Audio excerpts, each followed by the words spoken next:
lovely. Thank you very much. Well, thank you, and good evening, Mississippi.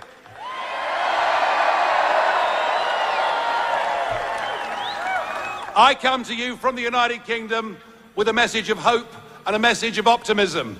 It's a message that says, if the little people, if the real people, if the ordinary decent people are prepared to stand up and fight for what they believe in, we can overcome the big banks. We can overcome the multinationals.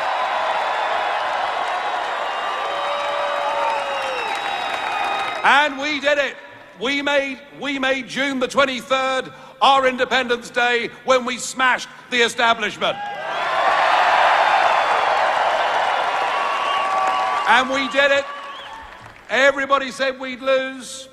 And what did we see? We saw experts from all over the world. We saw the International Monetary Fund. We saw Moody's. We saw Standard & Poor's. We saw global leaders giving us Project Fear, telling us that if we voted not to be run by a bunch of unelected old men in Brussels, yeah, well, it's okay. They don't like me either, so it doesn't really matter, does it?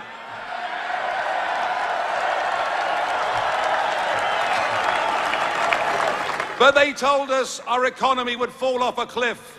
They told us there'd be mass unemployment. They told us investment would leave our country. And David Cameron, then our Prime Minister, but no longer, told us we might even get World War III. And we saw the commentariat and we saw the polling industry doing everything they could to demoralize our campaign. On the day of the vote itself, that morning, they put us 10 points behind. And actually, they were all wrong. And they were wrong because what the Brexit campaign did is we reached those people who've been let down by modern global corporatism. We reached those people.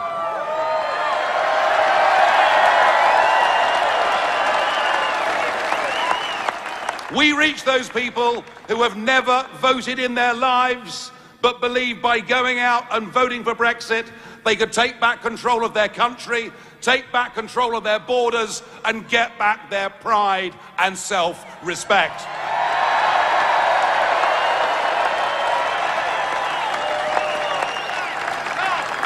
Now, the big card the Prime Minister decided to play in the referendum is he got a foreign visitor to come to London to talk to us. Yes, we were visited by one Barack Obama.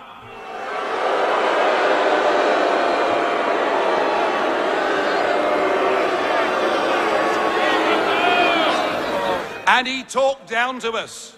He treated us as if we were nothing. One of the oldest functioning democracies in the world. And here he was telling us to vote Remain. So I, having criticised and condemned his behaviour, I could not possibly tell you how you should vote in this election. But,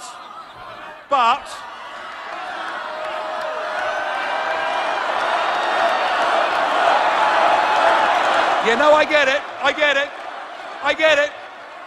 I'm hearing you. But I will say this, if I was an American citizen, I wouldn't vote for Hillary Clinton if you paid me.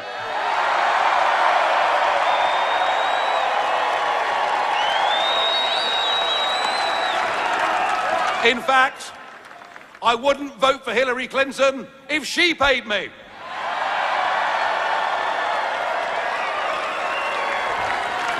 Folks, the message is clear. The parallels are there. There are millions of ordinary Americans who've been let down, who've had a bad time, who feel the political class in Washington are detached from them, who feel so many of their representatives are politically correct parts of that liberal media elite. They feel people aren't standing up for them, and they've actually, in many cases, given up on the whole electoral process. And I think that you have a fantastic opportunity here with this campaign. You can go out.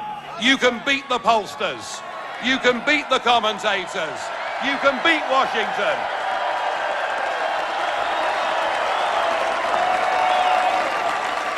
And you'll do it by doing what we did for Brexit in Britain. We had our own people's army of ordinary citizens who went out and delivered leaflets, who went to meet people where they worked and where they socialised, who convinced and inspired people to go out, if this was the one and only time in their life, and to vote for change. So my advice to you, if you want change in this country, you better get your walking boots on, you better get out there campaigning. And remember, anything is possible if enough decent people are prepared to stand up against the establishment. Thank you very much indeed.